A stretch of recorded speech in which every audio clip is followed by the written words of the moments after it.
আগে বলেন, হ্যাঁ আগে কোন সিস্টেম এটা বলবেন। ইগনিশন সিস্টেমে প্রথমে শুরু করতে হলে ব্যাটারি থেকে শুরু করতে হবে। একটা ব্যাটারি থাকবে, পরে থাকবে একটা স্টার্ট সুইচ, ইগনিশন সুইচ যেটা স্টার্ট সুইচ, ইগনিশন সুইচ থেকে এখন আমরা পাওয়ারটা যখন ইগনিশনে দেব, কোথায় পাওয়ারটা যাবে? ইগনিশন কয়েলে ব্লাস্ট রেজিস্টরে। এখানে একটা আছে ব্লাস্ট রেজিস্টর। খুলেন। ব্লাস্ট রেজিস্টরটা হচ্ছে এই ইগনিশন কয়েলটাকে প্রোটেক্ট করে। ফার্স্টে একটা 12 ভোল্টের যখন ভোল্টটা আসবে, তখন আসবে ব্লাস্ট রেজিস্টরে প্লাস প্রান্তে, মাইনাস প্রান্ত থেকে যাবে ইগনিশন কয়েলে। এখন ইগনিশন কয়েলের মধ্যে আবার দুইটা কয়েল আছে, একটা হচ্ছে প্রাইমারি, একটা সেকেন্ডারি। তো প্রাইমারি কয়েলের কাজ কি? প্রাইমারি কয়েলটা হচ্ছে অল্প ভোল্টটাকে একটা ম্যাগনেটিক ফিল্ড তৈরি করে ওটাকে ওটা অল্প ভোল্টটাকে ম্যাগনেটিক ফিল্ড তৈরি করে ওটা হাই ভোল্টে রূপান্তর করা। এখন আমাদের এখানে আসবে কত ভোল্ট? 12 ভোল্ট।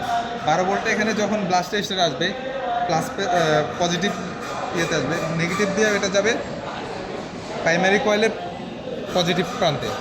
ওইটা এখানে যাই ম্যাগনেটিক ফিল্ড তৈরি হইয়া ওখানে 12 ভোল্টটাকে তৈরি করবে 20 থেকে 22,000 ভোল্ট।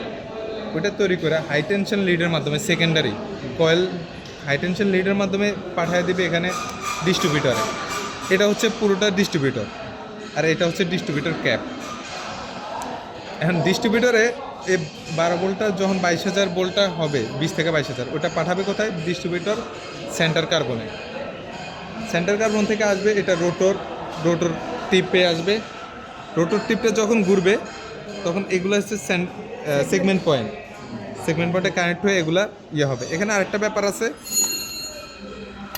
এই যে এখানে একটা আমরা সিবি পয়েন্ট বলি, কন্ট্যাক্ট ব্রেকার। এই যে এখানে একটা জিনিস কানেক্ট হইতেছে আর ছাড়তেছে, এটা সিবি পয়েন্ট। আর এই জিনিসটা পুরোটা যেটা ঘুরতেছে, এই জিনিসটা হইতেছে ডিস্ট্রিবিউটর শেপ। আর এখানে যেটা খাস বের হয়ে আছে, এটা ডিস্ট্রিবিউটর শেপ লুপ। তো এখানে যখন এখানে আরও দুইটা জিনিস আছে, কন্ডেন্সার, দুইটা কন্ডেন্সার থাকে। এই কন্ডেন্সারের কাজ কি?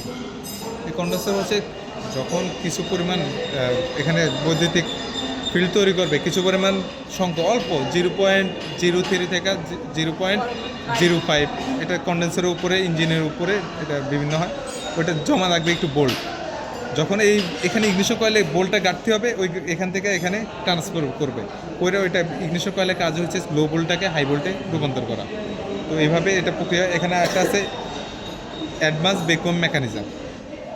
অ্যাডভান্স ভ্যাকুয়াম মেকানিজম হচ্ছে যখন ইঞ্জিনটা পুরানো হয়ে যায়, পুরানো হয়ে গেলে আমাদের এখানে কিন্তু মেকানিজমের ভিতরে একটা পিস্টনগুলো কাজ ঠিকমতো করে না, টপ বটমে আসতে, টপ টিডিসিতে আসতে কষ্ট হয়, বা টিডিসিতে আসার আগে এখানে ব্লাস্ট হয়ে যায়, ঠিকভাবে হয় না। ওই ইয়েটাকে, টাইমিংটাকে কন্ট্রোল করে অ্যাডভান্স ভ্যাকুয়াম মেকানিজম।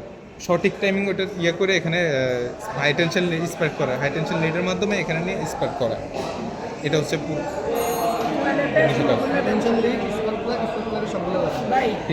স্পার্কারে কী কী থাকে? একটা খুলে আসা, ওটা খোলা, ওটা খোলা।